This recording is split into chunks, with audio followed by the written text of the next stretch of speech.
Republic day आ गया है। हर साल 26 जनवरी को हम अपना रिपब्लिक डे मनाते हैं क्योंकि इस दिन 1950 यानी 1950 में हमारे देश का संविधान लागू हुआ था। इस दिन भारत एक Republic, sovereign and democratic nation बन गया था।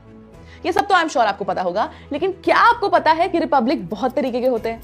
रिपब्लिक का मतलब है एक ऐसा देश जहां लोग अपनी सरकार और अपने लीडर को अपने वोट्स के जरिए चुनते हैं। जब हम रिपब्लिक डे मनाते हैं तो हम अपने कॉन्स्टिट्यूशन और डेमोक्रेटिक वैल्यूज की इज्जत करते हैं। लेकिन सारी रिपब्लिक एक जैसी नहीं होती और दुनिया के अलग अलग देशों में रिपब्लिक चलाने के अपने अपने तरीके हैं। वन पार्टी रिपब्लिक जैसे चाइना, जहां सिर्फ एक ही पॉलिटिकल पार्टी डोमिनेंट होती है। पार्लियामेंट्री रिपब्लिक जैसे इंडिया, जहां प्राइम मिनिस्टर के पास एग्जीक्यूटिव पावर्स होती हैं और प्रेसिडेंट का रोल लार्जली सेरेमोनियल होता है।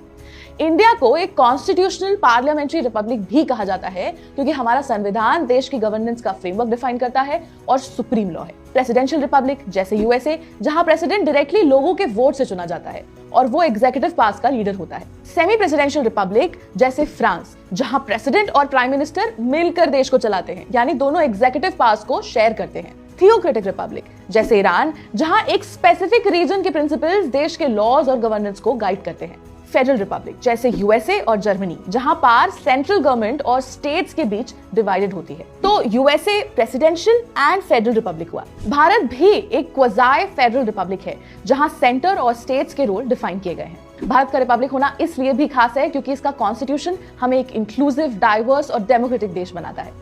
रिपब्लिक डे हमें याद दिलाता है कि हमारे राइट्स और संविधान का सम्मान और सुरक्षा हम सभी की जिम्मेदारी है। Wishing you all a happy Republic Day from the entire Life Law family.